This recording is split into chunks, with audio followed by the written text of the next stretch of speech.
नमस्कार साथियों, है पार्थ चैनल में आपका स्वागत है। इस संसार में ऐसी कोई भी समस्या नहीं है जिसका समाधान ना हो। हर समस्या का समाधान है, कोई ना कोई रास्ता है। बस आपको ढूंढना पड़ेगा।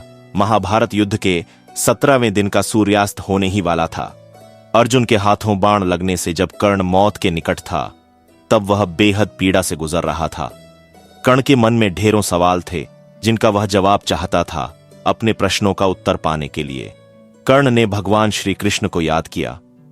कर्ण के निवेदन पर भगवान श्री कृष्ण कर्ण के पास गए।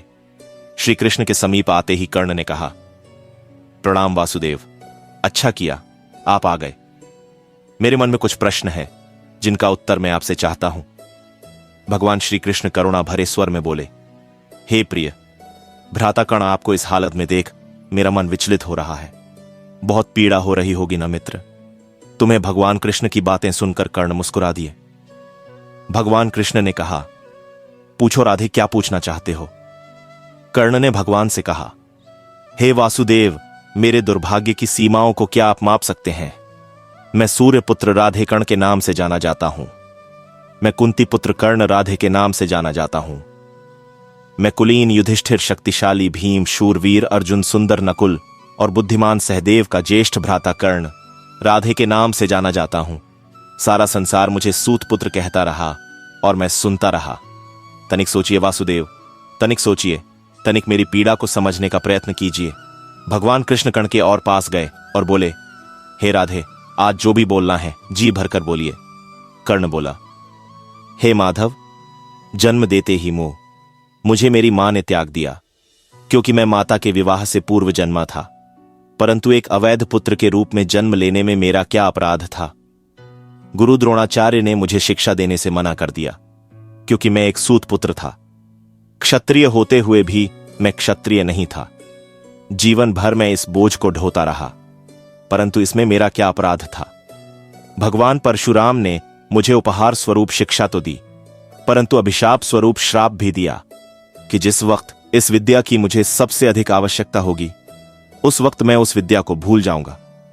अब बोलो केशव, इसमें मेरा क्या दोष था। एक बार जब मैं अपने शब्द भेदी बाण की विद्या का अभ्यास कर रहा था, तब मेरा तीर गलती से एक बछड़े को लग गया और बछड़े की मृत्यु हो गई, जो बस एक दुर्घटना मात्र थी। मेरे बार बार माफी मांगने पर भी बछड़े के स्वामी ने मुझे श्राप दिया कि असहाय अवस्था में मेरी भी मृत्यु होगी, जबकि इस दुर्घटना में भी मेरा कोई दोष नहीं था। परंतु फिर भी मुझे उस श्राप का कष्ट भोगना पड़ा। हे माधव, दुर्घटना किसी से भी हो सकती है, इसमें मेरा क्या अपराध था। इतना ही नहीं, द्रौपदी के स्वयंवर में भी मेरा अपमान हुआ, क्योंकि मैं एक सूत पुत्र था। क्या सूत पुत्र होना मेरा स्वयं का चुनाव था। परिस्थितियों ने मुझे सूत पुत्र बनाया था, इसमें मेरा क्या अपराध था। कर्ण ने आगे कहा, हे केशव, आज जो कुछ भी मुझे प्राप्त हुआ है वह दुर्योधन से ही प्राप्त हुआ है। यदि मैं उसकी तरफ से लड़ा तो मैं गलत कैसे हुआ। कर्ण के इन प्रश्नों को सुनने के बाद भगवान श्री कृष्ण बोले, हे भ्राता कुंती पुत्र कर्ण, इतना भी दुखी मत हो। अब मेरी भी कहानी सुन लो। मेरा जन्म कारागार में हुआ। जन्म से पूर्व मामा कंस के रूप में मृत्यु मेरी प्रतीक्षा कर रही थी। जिस रात मेरा जन्म हुआ, उसी रात मेरे माता पिता ने मुझे अपने आप से अलग कर दिया। हे कर्ण, तुम्हारा बचपन खड्ग, रथ, घोड़े, धनुष और बाणों के बीच उनकी ध्वनि सुनते हुए बीता। परंतु मुझे ग्वाले की गौशाला मिली, गोबर मिला और खड़ा होकर चल भी नहीं पाया कि उसके पहले प्राणघातक हमले झेलने पड़े। कोई सेना नहीं, कोई शिक्षा नहीं, कोई गुरु नहीं। लोगों से सिर्फ ताने ही मिले कि गोकुल में इन प्राणघातक हमलों का मूल कारण मैं हूं। तुम्हारे गुरु परशुराम तुम्हारे शौर्य की तारीफ करते हुए कह रहे थे कि भगवान शिव को छोड़कर तुम्हें कोई परास्त नहीं कर सकता। मुझे उस उम्र तक कोई शिक्षा भी नहीं मिली।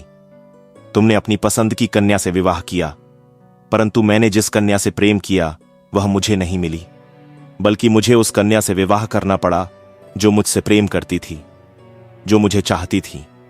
जरा संध से बचने के लिए मुझे मेरे पूरे समाज को यमुना के किनारे से हटाकर दूर समुद्र के किनारे बसाना पड़ा। इसके लिए मुझे रणभूमि छोड़कर भागना पड़ा। रणभूमि से पलायन करने के कारण मुझे कायर और रणछोड़ कहा गया। जरा विचार करो राधेय, अगर दुर्योधन युद्ध जीतता है तो तुम्हें बड़ा श्रेय मिलेगा। अगर धर्मराज युधिष्ठिर जीतता है तो मुझे क्या मिलेगा? मुझे केवल युद्ध और युद्ध से निर्मित समस्याओं के लिए दोष दिया जाएगा। सब यही कहेंगे कि इस देव की पुत्र ने महाभारत करवाया है। हे राधे, जीवन हर किसी को चुनौतियां देता है, जिंदगी किसी के साथ न्याय नहीं करती। अगर दुर्योधन ने अन्याय का सामना किया है तो युधिष्ठिर ने भी अन्याय को भोगा है। भगवान श्री कृष्ण आगे कहते हैं, हे राधे, इस पूरी पृथ्वी पर कोई ऐसा व्यक्ति नहीं है जिसे ऐसा ना लगा हो कि उसकी समस्या सामने वालों की समस्या से छोटी है। हर किसी को ऐसा ही लगता है कि उसकी समस्या की पोटली सामने वालों की पोटली से बड़ी है, परंतु यह सत्य नहीं होता। हर किसी की समस्या अपने अपने स्थान पर बड़ी ही होती है, लेकिन इसका मतलब यह नहीं है कि तुम गलत मार्ग पर चलकर समस्याओं का समाधान ढूंढने लगो, क्योंकि हमारी प्रकृति किसी को भी अधर्म के मार्ग पर चलने की अनुमति नहीं देती। और अगर कोई अपनी समस्याओं का समाधान पाने के लिए अधर्म के मार्ग पर चलेगा तो उसका हश्र तुम्हारे जैसा ही होगा। कर्ण अपने जीवन से बहुत दुखी था। उसे लगता था कि उसका जीवन बेहद ही अधिक कष्टों में बीता है, परंतु जब भगवान श्री कृष्ण ने अपने जीवन की तुलना कर्ण के जीवन से की, तब कर्ण को समझ आया कि कृष्ण की समस्याओं के सामने उसकी समस्या कुछ भी नहीं है। अंत समय में कर्ण भगवान श्री कृष्ण का ज्ञान सुनकर बेहद तृप्त महसूस कर रहा था और शांत मन से कर्ण ने अपने प्राणों को त्याग दिया।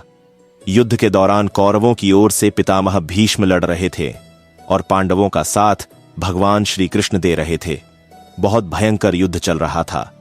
कौरवों की सेना में हाहाकार मच जाता जब अर्जुन का बाण चलता था। रोज शाम को जब युद्ध समाप्त होता तो सब अपने अपने शिविरों में लौट आते थे। पितामह भीष्म भी अपने शिविर में पहुंचते थे और जब भी वे वहां पहुंचते थे, वहां दुर्योधन उन पर आरोप लगाने के लिए तैयार रहता था। दुर्योधन उनसे कहता था, पितामह, मुझे लगता है आप पूरी ताकत के साथ युद्ध ही नहीं कर रहे हैं। ऐसा लगता है आप हमारी तरफ से नहीं बल्कि उन पांडवों की तरफ से युद्ध कर रहे हैं। आप पांडवों का वध क्यों नहीं कर रहे हैं? रोज शाम के दुर्योधन यही आरोप पितामह पर लगाता। एक दिन पितामह भीष्म युद्ध के बाद जब अपने शिविर में पहुंचे तो दुर्योधन ने आते ही उन पर आरोप लगाना शुरू कर दिया। पितामह भीष्म भी अब तंग आ चुके थे और उन्होंने गुस्से में प्रतिज्ञा ले ली, मैं गंगा पुत्र भीष्म कल युद्ध भूमि में उतरूंगा और पांडवों का वध करूंगा, इस धरती को निष्पाप कर दूंगा। जैसे ही भीष्म पितामह ने यह प्रतिज्ञा ली, दुर्योधन खुश होने लगा और अपने भाइयों को बताने लगा कि कल युद्ध समाप्त हो जाएगा। कल तो पितामह पांडवों का वध कर दें तो कोई भी नहीं बचेगा, हमारे दुश्मन नहीं बचेंगे। जब यही बात पांडवों के शिविरों में पहुंची और पांडवों की पत्नी द्रौपदी को यह बात पता चली तो उसे अनर्थ होने की आशंका हुई। द्रौपदी भगवान कृष्ण के पास पहुंची और बोली, सखा, हमें बचाइए, मेरे पतियों पर संकट आ गया है। पितामह भीष्म ने प्रतिज्ञा ले ली है कि वह पांडवों का वध करेंगे, इस समस्या का समाधान कीजिए। गोविंद, आपकी ही वजह से यह सारा युद्ध हो रहा है। भगवान कृष्ण ने द्रौपदी को समझाया कि यह युद्ध मेरी वजह से नहीं हो रहा, यह युद्ध हो रहा है हर किसी के अपने कर्म की वजह से। और रही बात समस्या के समाधान की, तो समस्या का समाधान जरूर मिलेगा। भगवान कृष्ण ने द्रौपदी को समाधान बताते हुए कहा कि चलो भीष्म पितामह के शिविर में चलते हैं। भगवान श्री कृष्ण शिविर के बाहर रहे और द्रौपदी को अंदर भेजा। वहां पर भीष्म पितामह ध्यान में थे। वहां जाकर द्रौपदी ने भीष्म पितामह को प्रणाम किया। जैसे ही द्रौपदी ने प्रणाम पितामह कहा, भीष्म पितामह ने बिना देखे ही कहा, अखंड सौभाग्यवती भव। जब उन्होंने देखा कि सामने द्रौपदी खड़ी हुई है तो वह संकट में पड़ गए। भीष्म पितामह ने द्रौपदी से कहा, पुत्री, तुमने मुझसे यह क्या अनर्थ करवा दिया? थोड़ी देर पहले ही मैंने प्रतिज्ञा ले ली कि मैं पांडवों का वध करूंगा और अब मैंने अपने ही वचन से आशीर्वाद दे दिया। अखंड सौभाग्यवती भव। मैं तो बड़े धर्म संकट में पड़ गया हूं, यह तुमसे किसने करवाया है? तुम तो यह नहीं कर सकती। ने कहा, आप ठीक कह रहे हैं पितामह, यह श्री कृष्ण ने करवाया है। भीष्म पितामह ने भगवान कृष्ण को अंदर बुलवाया और प्रणाम करके बोले, हे वासुदेव, तुमने यह मुझसे क्या करवा दिया? मेरी प्रतिज्ञा को मेरे ही वचन से तोड़वा दिया। मेरी समस्या का समाधान कीजिए। श्री कृष्ण ने कहा, पितामह, आपको खुद मालूम है कि आपकी समस्या का समाधान क्या है। अब भीष्म पितामह ने पांडवों को बुलवाया। पांडवों से पितामह भी भीष्म ने यह वचन ले लिया कि मेरी बात तुम्हें माननी होगी। पांडवों ने कहा, ठीक है पितामह। फिर पितामह ने अर्जुन से कहा, अर्जुन, कल तुम मेरा वध करोगे। अर्जुन ने कहा, मैं आपका वध कैसे कर सकता हूं। पितामह भीष्म ने कहा, वत्स, कल तुम्हें मेरे प्राण लेने होंगे और यह काम तुम्हें करना ही होगा। अर्जुन ने कहा, जो आज्ञा पितामह, लेकिन मैं आपका वध कैसे कर सकता हूं। आपको तो इच्छा, मृत्यु का वरदान। भीष्म। पितामह ने कहा, तुम बात तो ठीक कह रहे हो। जब मैं अपनी पूरी ताकत से लड़ूंगा तो महादेव के अतिरिक्त मुझे कोई और परास्त नहीं कर सकता। लेकिन एक युक्ति है जिससे तुम बच सकते हो। तुम मेरे सामने युद्ध भूमि में किसी नारी को लेकर आ जाओ। पांडवों ने कहा, पितामह, युद्ध भूमि में नारी कैसे आएगी। पितामह ने कहा, अब यह सब वासुदेव पर छोड़ दो। अर्जुन दूसरे दिन युद्ध में अपने रथ पर शिख को लेकर आया और पितामह को बाणों की शैया पर लिटा दिया। भीष्म प्रतिज्ञा भी नहीं टूटी और पांडव भी बच गए। दोस्तों, यह छोटी सी कहानी बहुत बड़ी बात सिखाती है। पहली बड़ी बात सिखाती है कि जिंदगी में संस्कार सबसे बड़ी चीज है। हमें अपने संस्कार नहीं भूलना चाहिए, क्योंकि संस्कार जिंदा रहेंगे तो हम जिंदा रहेंगे। और यही काम कौरवों की पत्नियां कर देती तो शायद कौरव भी जिंदा रह सकते थे। और दूसरी बड़ी बात कि जिंदगी में हर समस्या का समाधान है। इतने बड़े बड़े संकट आए, लेकिन महाभारत में हर संकट का समाधान होता चला गया। दोस्त, जीवन बहुत सुंदर है, इसे और सुंदरमय बनाओ। मन ऐसा रखो कि किसी को बुरा ना लगे, दिल ऐसा रखो कि किसी को दुखी ना करें, स्पर्श ऐसा रखो कि किसी को दर्द ना हो, और रिश्ता ऐसा रखो कि उसका अंत ना हो।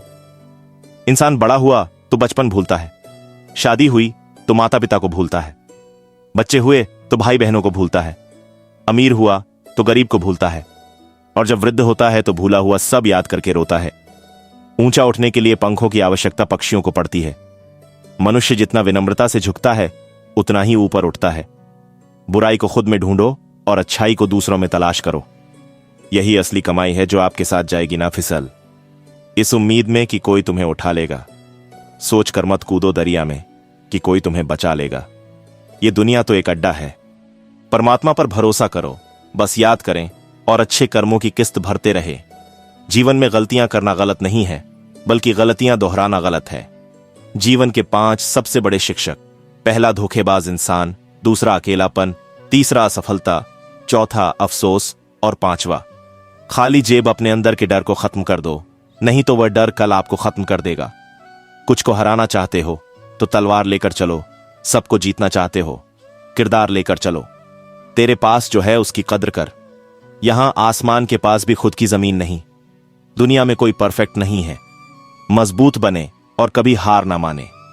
लोग चाहते हैं कि आप बेहतर करें, लेकिन वह कभी नहीं चाहते कि आप उनसे बेहतर करें। दुनिया में आए हो तो जीने का हुनर रखना, दुश्मनों का डर नहीं, बस अपनों पर नजर रखना। किसी को इतना महत्व नहीं देना चाहिए कि वह हमारे चेहरे से मुस्कान ही छीन ले लिया। सांपों को यह कहकर सपेरे ने हर इंसान को डसने के लिए इंसान ही काफी है। परफेक्ट जोड़ी सिर्फ जूतों की होती है, बाकी सब वहम है। नाकामी यह नहीं कि आप गिर जाएं, बल्कि नाकामी यह है कि आप दोबारा उठने से कर्द मां की तरह कोई ख्याल रख पाए। यह तो बस ख्याल ही हो सकता है। साहिल पर बैठे यूं सोचते हैं, आज कौन ज्यादा मजबूर है, यह किनारा जो चल नहीं सकता या वह लहर जो ठहर नहीं सकती।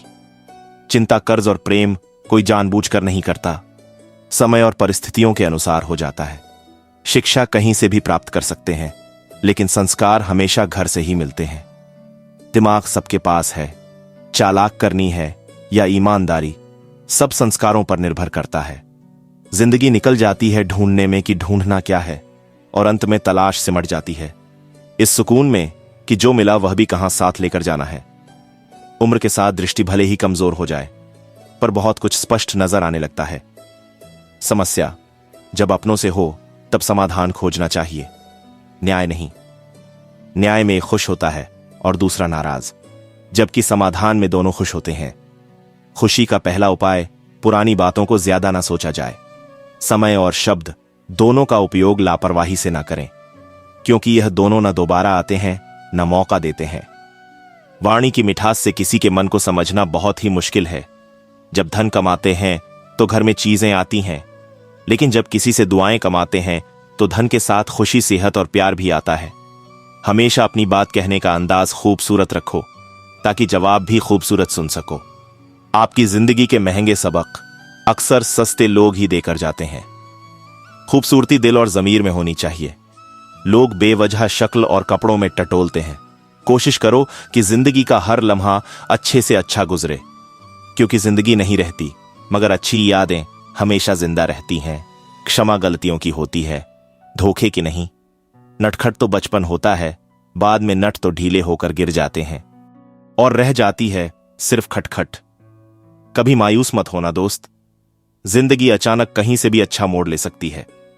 लोग अपने प्रति आपके बदलते हुए रवैये पर ध्यान देंगे, लेकिन अपने उस व्यवहार पर ध्यान नहीं देंगे जिसकी वजह से आप बदले। फिर से प्रयास करने से मत घबराना, क्योंकि इस बार शुरुआत शून्य से नहीं, अनुभव से होगी। बाद में पछतावे से बेहतर है एक बार और जी जान लगाकर कोशिश कर ली जाए। हैसियत का कभी अभिमान मत करना। उड़ान जमीन से शुरू होकर जमीन पर ही समाप्त होती है। शरीर की हिफाजत धन से भी अधिक करनी चाहिए, क्योंकि शरीर बिगड़ने के बाद धन भी उसकी हिफाजत नहीं कर सकता। दुआएं करवाई नहीं जाती, ली जाती हैं। किसी के मुश्किल वक्त में साथ देकर और किसी की मुस्कुराहट की वजह बनकर। दूध, दही, छाछ, मक्खन, घी सब एक ही वंश के हैं, फिर भी सबकी कीमत अलग है, क्योंकि श्रेष्ठता जन्म से नहीं बल्कि अपने कर्म, कला और गुणों से प्राप्त होती है। वह गलतियां बहुत दर्द देती हैं जिनकी माफी मांगने का वक्त निकल चुका हो। बहुत गुरूर था, छत को छत होने का एक मंजिल और बनी छत फर्श हो गई। बेईमानी की जीत से सच्चाई की हार अच्छी है। जिंदगी में जो होता है अच्छे के लिए होता है। कोई भी बिछड़ जाए आपसे तो समझो उससे बेहतर कोई और होता है। अपनी कमियों को केवल हम ही दूर कर सकते हैं और कोई नहीं। बाकी सब तो इसका फायदा उठाना जानते हैं। दुनिया में सुख एक ऐसी चीज है जिसको अमीर आज तक खरीद नहीं सके। कुछ तो फूंक की भी कीमत है, वरना बांसुरी तो बहुत सस्ती मिलती है। जिंदगी का एक यही उसूल है कि वह भी एक दिन रोता है जो दूसरों को रुलाता है। पहले जैसा रंग नहीं है, जीवन की रंगोली में जाने कितना जहर भरा है। अब लोगों की बोली में बांटना है तो हंसी बांट लो, आंसू तो सबके पास है। हर किसी को जिंदगी दो तरीके से जीनी चाहिए। पहला जो हासिल है उसे पसंद करना सीख लो, और दूसरा पसंद है उसे हासिल करना। जमीन और किस्मत एक जैसी होती है। इंसान जो बोता है उसे वैसा ही फल मिलता है। जैसे दिन ढलता है वैसे ही जिंदगी भी धीरे धीरे ढलती जाती है। इसलिए हरदम खुश होकर जियो। माफी मांगने वाले हमेशा गलत नहीं होते। कुछ लोग झुक जाते हैं ते बचाने के लिए। जब रिश्तों में जिद और मुकाबला आ जाए तो ये दोनों जीत जाते हैं, सिर्फ रिश्ता हार जाता है। सफाई वहां देनी चाहिए जहां उसे सुनने और समझने वाला एक खुला दिमाग हो। अगर किसी ने आपको गलत मान लिया है तो उस पर सफाई देने का मतलब खुद को खुद की नजरों में गिराना है। किसी से दोस्ती ऐसे निभाओ कि देखकर आपके दुश्मन भी यह कहे कि काश हम भी इनके दोस्त होते। दुनिया में बहुत कम ही लोग आपका दुख समझते हैं, बाकी सब तो सिर्फ कहानी सुनना पसंद करते हैं। तकलीफ होने पर जो सबसे पहले याद आए वह जीवन का सबसे मूल्यवान व्यक्ति होता है। भाग्य बदल जाता है अगर इरादे मजबूत हो, वरना जीवन बीत जाता है। किस्मत को दोष देने में चिंता करने से आने वाली परेशानी दूर हो या ना हो, लेकिन अभी का सुकून जरूर चला जाता है। जिन्हें आप अपना होने का हक देते हैं, वरना गैर तो हल्का सा धक्का लगने पर भी माफी मांग लिया करते हैं। कुछ कहने से पहले इतना जरूर सोचें, हमारे शब्द किसी की खुशियों को खत्म कर सकते हैं। दुख जीवन में इसलिए आते हैं ताकि हम सुख का महत्व समझ सकें। अपनी तुलना दूसरों से ना करें, क्योंकि हर फल का स्वाद अलग अलग होता है। जब थोड़ी फुर्सत मिले दिल की बात कह दीजिए। बहुत खामोश रिश्ते ज्यादा दिनों तक जिंदा नहीं रहते। जिंदगी में जो कुछ भी होता है किसी वजह से होता है। या तो वह आपको कुछ बनाकर जाता है या फिर कुछ सिखाकर। जिंदगी एक अध्यापक से ज्यादा कठोर होती है। अध्यापक सबक देकर इम्तिहान लेता है और जिंदगी इम्तिहान लेकर सबक देती है। खुद पर भरोसा करने का हुनर सीख लो। सहारे कितने भी भरोसेमंद हो, एक दिन साथ छोड़ ही जाते हैं। शांति के समान कोई तपस्या नहीं, संतोष से बढ़कर कोई सुख नहीं। तृष्णा से बढ़कर कोई व्याधि नहीं और दया से बढ़कर कोई धर्म नहीं। न मनुष्य अपने जन्म से नहीं बल्कि अपने कर्म से महान बनता है। मुसीबत में अगर मदद मांगना हो तो सोच समझकर मांगना, क्योंकि मुसीबत थोड़ी देर के लिए होती है और एहसान जिंदगी भर का किसी ने सालों साल लगा दिए। सफलता हासिल करने में और लोगों को सिर्फ 2 मिनट लगे यह कहने में कि इसकी किस्मत अच्छी थी। दूर से हमें आगे के सभी रास्ते बंद नजर आते हैं, क्योंकि सफलता के रास्ते हमारे लिए तभी खुलते हैं जब हम उसके बिल्कुल करीब पहुंच जाते हैं। इंसान की अच्छाई पर सब खामोश रहते हैं, चर्चा अगर उसकी बुराई पर हो तो गूंगे भी बोल पड़ते हैं। कदर किया करो उनकी जो आपके बेरुखी व्यवहार के बाद भी आपसे प्यार से बात करते हैं। सलाह हारे हुए की तजुर्बा जीते हुए का और दिमाग खुद का इंसान को कभी हारने नहीं देता। खुश रहना है तो अपनी जिंदगी के फैसले परिस्थिति को देख कर लें। दुनिया को देख कर ले हुए फैसले हमेशा दुख ही देते हैं। अच्छे जरूर बने पर साबित करने की कोशिश ना करें, क्योंकि जो इंसान सही होता है वह सही साबित करने में अपना समय व्यर्थ नहीं करता। ईश्वर की न्याय की चक्की थोड़ी धीमी जरूर चलती है पर पिसती बहुत बारीक है। एक खाली बर्तन सबसे तेज आवाज करता है। इसी प्रकार सबसे कम बुद्धि वाले लोग ज्यादा डींगे हाँक हैं। यदि आपको किसी एक से शिकायत है तो उससे बात कीजिए, लेकिन अगर आपको अधिकतर लोगों से शिकायत है तो खुद से बात कीजिए। अपनी जिंदगी में कुछ पल सुकून के भी निकालो। इंसान की जरूरतें तो कभी पूरी नहीं होगी। हमेशा जवाब देना भी अच्छा नहीं होता। कुछ जवाब वक्त पर छोड़ देने चाहिए। बिना कुछ किए पछताने से बेहतर है कोशिश करके असफल हो जाना। आप धूप का आनंद तब तक नहीं ले सकते जब तक आपको बारिश का अनुभव ना हो। साफ रखो किरदार अपनी नजरों में दुनिया क्या कहती है इस पर ध्यान मत दो। वक्त गहरे समंदर में गिरा हुआ मोती है जिसका दोबारा मिलना नामुमकिन है।